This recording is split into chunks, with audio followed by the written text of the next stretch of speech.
सौम्या एक ब्राह्मण कुल की कन्या थी। उसकी सुंदरता ऐसी थी जैसे चंद्रमा की ठंडी रोशनी में कमल खिले।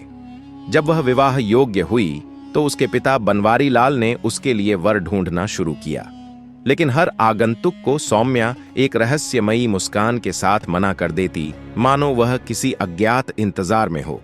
एक दिन थक हार कर उसने अपने पिता से कहा, पिताजी, अब और नहीं, अब मैं स्वयं अपने जीवन साथी का चयन करूंगी। बनवारी लाल को उसकी बात स्वीकार करनी पड़ी, क्योंकि सौम्या उसकी इकलौती और सबसे प्यारी संतान थी। उस नगर में राजा वज्रदेव का शासन था, एक न्यायप्रिय और दूरदर्शी शासक। पर एक दिन नगर पर एक अदृश्य साया छा गया। चोरियों की एक रहस्यमयी लहर उठी, जैसे कोई अज्ञात शक्ति नगर को अपने पंजों में जकड़ रही हो। कोई न देखता न पकड़ता, लेकिन हर रात कुछ न कुछ लुप्त हो जाता। राजा ने पहरे बढ़ाए, गुप्तचर लगाए, लेकिन चोर की छाया भी नजर न आई।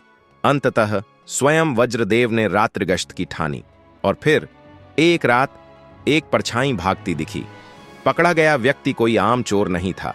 उसकी आंखों में एक गहराई थी, एक ऐसा अंधकार जो किसी को भी सम्मोहित कर दे। अगले दिन घोषणा हुई, चोर पकड़ा गया है, उसे शूली पर चढ़ाया जाएगा। नगर में उल्लास फैल गया। सभी लोग उस चोर को देखने को उमड़ पड़े, और वहीं हवेली की छत पर खड़ी थी सौम्या। जैसे ही उसकी दृष्टि उस चोर पर पड़ी, समय जैसे थम गया। वह कोई साधारण दृष्टि नहीं थी, मानो दो युगों के बीच का कोई अधूरा वचन पुनः जीवित हो उठा हो।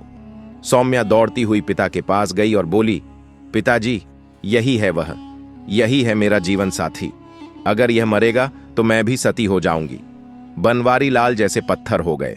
समझाया, रोया, गिड़गिड़ाया, पर सौम्या तो जैसे किसी रहस्यमयी निश्चय के अधीन थी। राजा के सामने भी याचना की गई, पर न्याय और जनहित का तकाजा आड़े आया। यह बात जब चोर तक पहुंची तो वह रो पड़ा। वह रोया, पर क्यों? क्या वह सौम्या के प्रेम से अभिभूत था? नहीं, वह रोया अपने भाग्य पर कि यदि यह प्रेम उसे पहले मिला होता तो शायद वह व्यक्ति न होता जो आज वह है।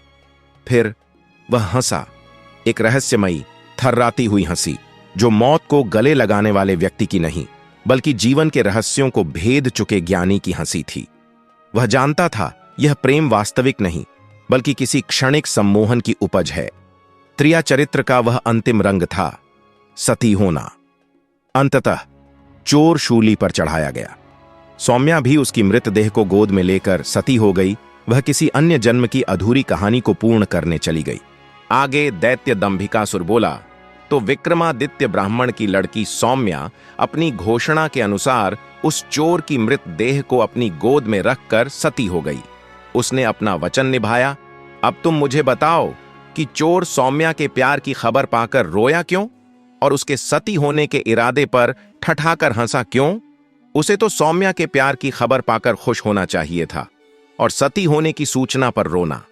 राजा विक्रमादित्य कुछ सोचकर बोले, सुनो दुष्ट दैत्य, जब चोर को यह पता चला कि ब्राह्मण बनवारी लाल की पुत्री सौम्या उससे प्यार करती है, तो वह अपनी तकदीर पर रोया कि अगर सौम्या का प्यार उसे पकड़े जाने से पहले मिल जाता तो शायद वह सुधर जाता। अब बात आती है उसके हंसने की, तो उसका हंसना बिल्कुल ठीक था। सौम्या की मूर्खता पर उसको हंसी आई कि मान ना मान मैं तेरा मेहमान। उसका सती होना भी त्रिया चरित्र का एक हिस्सा था। बस इसी कारण वह ठठाकर हंसा। राजा विक्रमादित्य की बात सुन दंभिकासुर बोला, तुम ठीक कहते हो विक्रमादित्य। दैत्य दंभिकासुर ना चाहते हुए भी अपनी अगली गुत्थी कहना आरंभ करता है।